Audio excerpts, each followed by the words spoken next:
안녕하십니까, 이정환입니다. 3주차 복수문제 해설 시간입니다. 보문제 촉하는 비가 내리네요. 황사 좀 자꾸 물러갔으면 좋겠는데 목이 좀 너무 칼칼해서 강의할 때 불편합니다. 복습 해설은 여러분들이 그 파일 없으신 분들은 이종 패스 게시판에 가면 일일 학습 자료 게시판이 있습니다. 거기에 물려져 있으니까 다운받으셔가지고 풀어보신 다음에 이제 들으셔도 이게 아마 효과적이겠죠. 그리고 이제 이거는 처음에 말씀드렸지만 이렇게 자투리 시간을 활용하시는 거, 그렇게 활용하시라고 찍어드리는 거예요. 그래서 판사를 안 합니다. 팔도 아프고. 그래서 편안하게 들으시는 목적으로 하는 거니까 부담 갖지 마시고 가시고 들어주세요.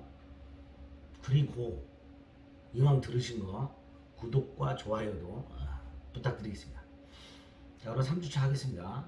3주차는 대리 중에서 북대리부터 부관까지 보통 이제 잡혀 있어요. 진도가 거기까지 다 한 학원도 있고 조금 못 나간 학원도 있고 계약법까지 조금 더 나간 학원도 있습니다. 제가 3월달, 4월달 학원 강의는 민법 총칙하고 나서 계약법으로 진행을 합니다. 민법 총칙이 법률행위에 관한 거고 법률행위 가장 대표가 계약이잖아요. 그래서 민법 총칙과 계약이 다이렉트로 사실은 이어집니다.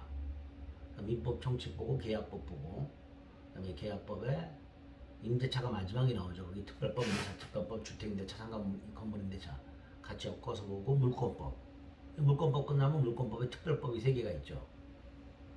집합건물법, 가등기담보법, 부동산 실거래자, 명의등기에 관한 법률.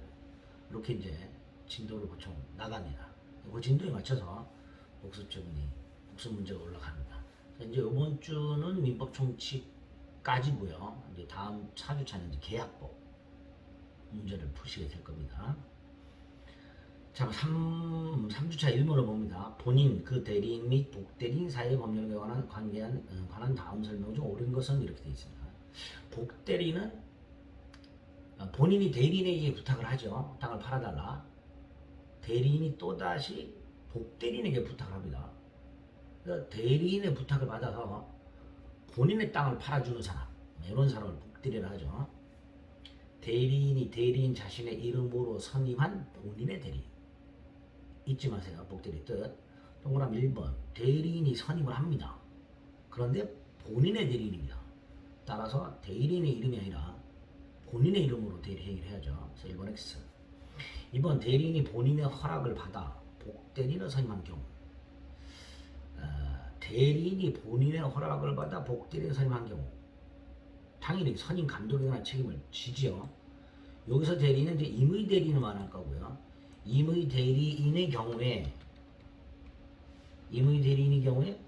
본인으로부터 본인의 신뢰에 따라서 대리인이 된 거잖아요. 그러니까 함부로 복대리인을 선임하지 못하고 120조에 의하면 본인 허락이나 부득이한 사유가 있을 때만 복대리인을 선임할 수 있도록 하고 있습니다. 그리고 이제 그 복대리인의 행위로 본인에게 손해가 생기면 대리인이 책임을 지죠.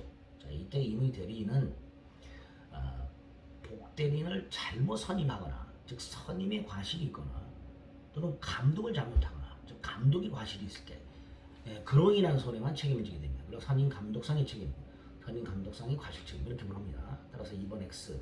선임 감독에 관한 책임 부담한다라고 해야죠. 3번 복대리인의 대리권은 대리인의 대리권을 기초로 발생하기 때문에 그 대리인의 대리권에 종속을 하죠. 2개. 범위에 종속한다, 존재 종속한다. 자, 범위에 종속한다는 건 복대리권의 범위는 대리인의 대리권의 범위를 넘을 수 없다 이런 뜻입니다. 같거나 작아야 한다 이런 뜻이죠. 그러니까 3번 복대리인이 만약에 대리인의 대리권의 범위를 초과해버렸다면 무권대리가 되겠죠.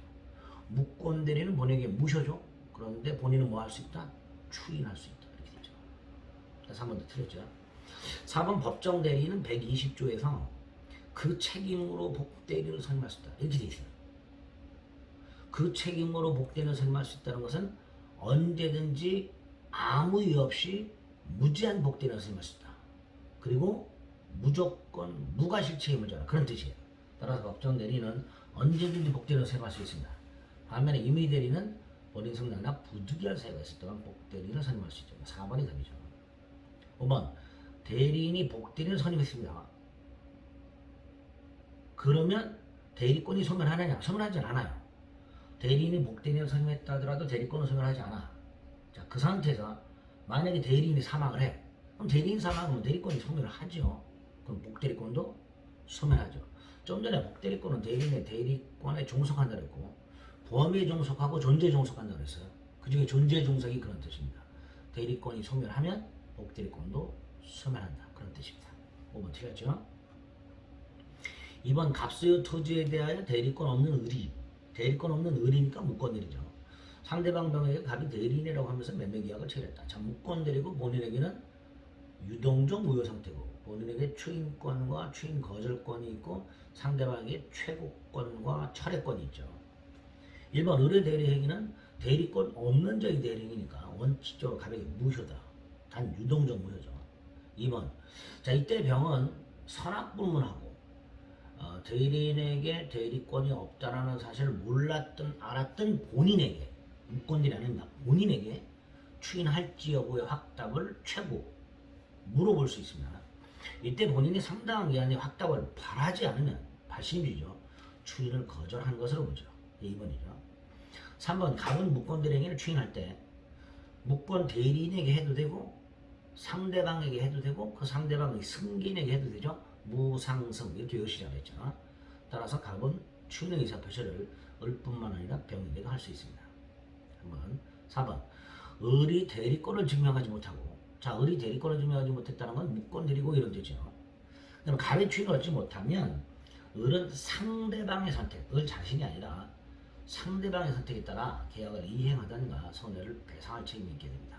135조죠. 조심하세요. 을 자신의 선택이 아닙니다. 상대방 선택. 5번 본인 갑이 사망을 하고 그 본인의 지위를 단독으로 상속하게 된 을은 본인으로부터 추인권과 추인 거절권도 상속을 받죠. 그 중에 추인 거절은 못합니다. 을이 기존의 병에게 대리인이라고 칭해서 땅을 팔아서 등기를 넘겨준 다음에 본인이 사망해서 본인 지위를 상속받았다. 그 상태에서 을이 병에게 추인을 거절하고 땅을 돌려달라, 등기를 말소하라 이렇게 청구하는 것은 금반환의 원칙, 신의성실의 원칙이라고 말 바꾸는 걸 금지하는 원칙에 위반됩니다. 따라서 허용할 수 없습니다. 그게 5번이죠.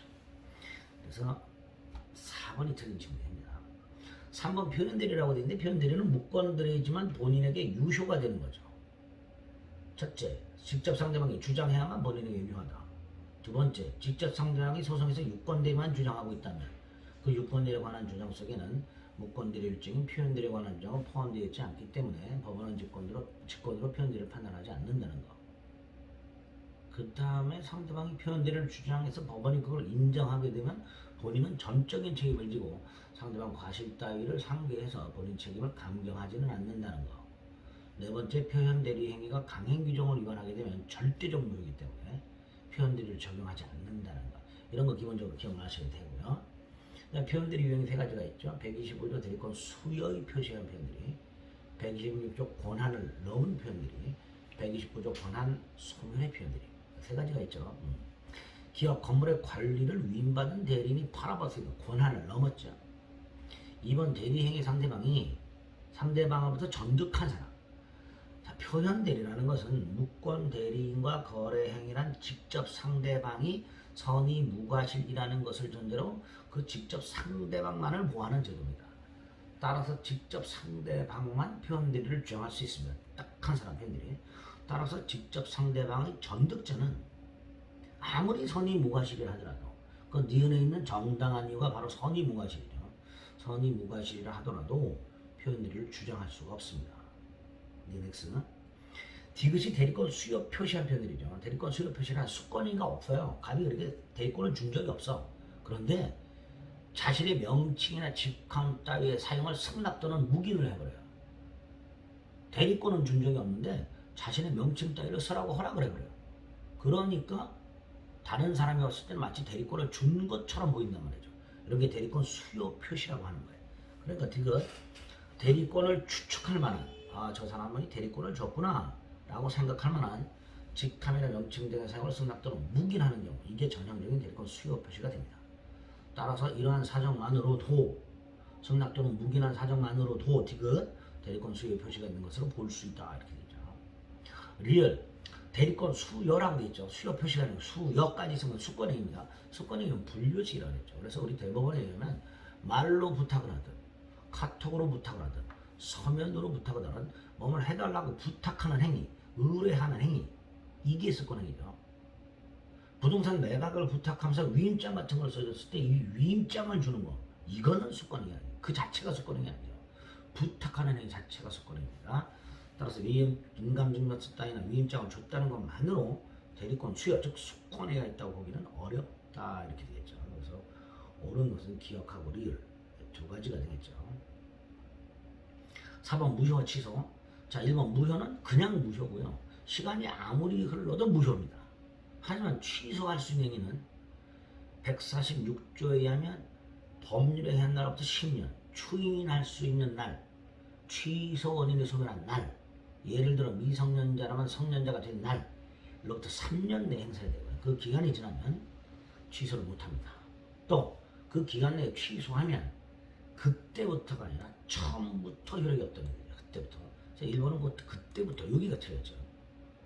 자, 2번 무효 취소는 법적 평가를 달리해요. 그러나 하나의 행위에 무효 취소가 경합하는 경우가 있죠. 제가 맨날 예를 들죠.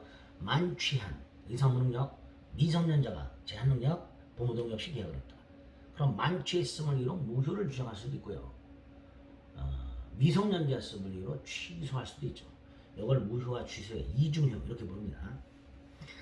따라서 2번 경합할 수 있다라고 해야죠. 3번 하나의 법률에게 무효와 취소의 원인이 모두 포함되는 경우 마찬가지입니다. 2번하고 3번은 같은 문장이에요.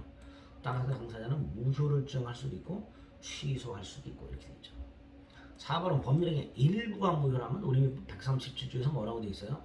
원칙 전부를 무효로 한다. 다만 그 무효 부분과 아닌 부분이 별개로 계약을 할 수 있는 경우 이걸 가분적 또는 분할 가능 이렇게 부르죠.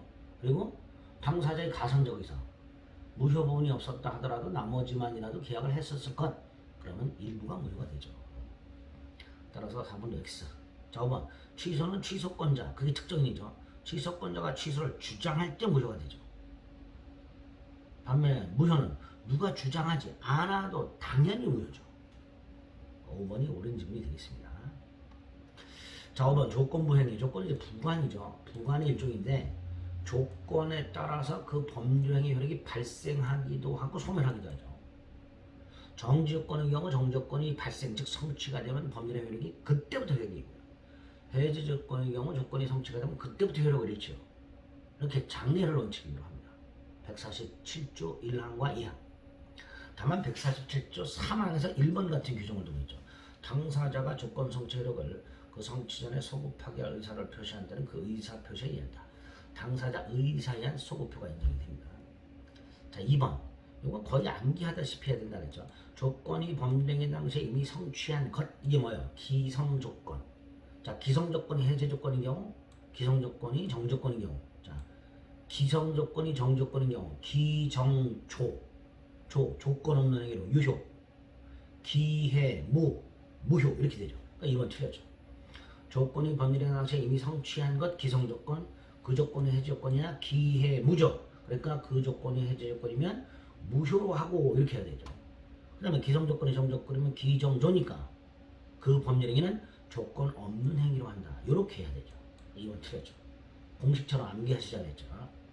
3번은 148조, 149조 조건부 권리를 아직 조건이 성취되기 전에도 처분, 상속, 보전, 담보를 할 수 있다. 처상보담 이렇게 되죠.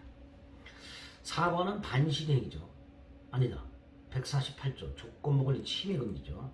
조건이 있는 법률의 당사자는 조건 성부가 미정한 동안에 가비력에 32회 시험에 합격을 하면 아파트를 주기로 했어. 그런데 의리 시험에 합격하기도 전에 주기로 한 아파트를 팔아먹어가지고 의뢰 기대를 와르르 무너뜨리는 이런 조건부 권리를 침해하면 안 된다. 그게 4번이죠. 자, 5번이 반시행위죠. 150조 조건 성취로 이익을 받을 당사자가 32회 시험에 합격을 하면 아파트가 생기는 의리 성실히 열심히 공부해서 시험을 붙은 게 아니라 신입 측에 반하여 야비하게 컨닝통을 통해서 시험을 합격했을 때 조건을 성취했을 때 상대방은 불성취를 주장할 수 있다.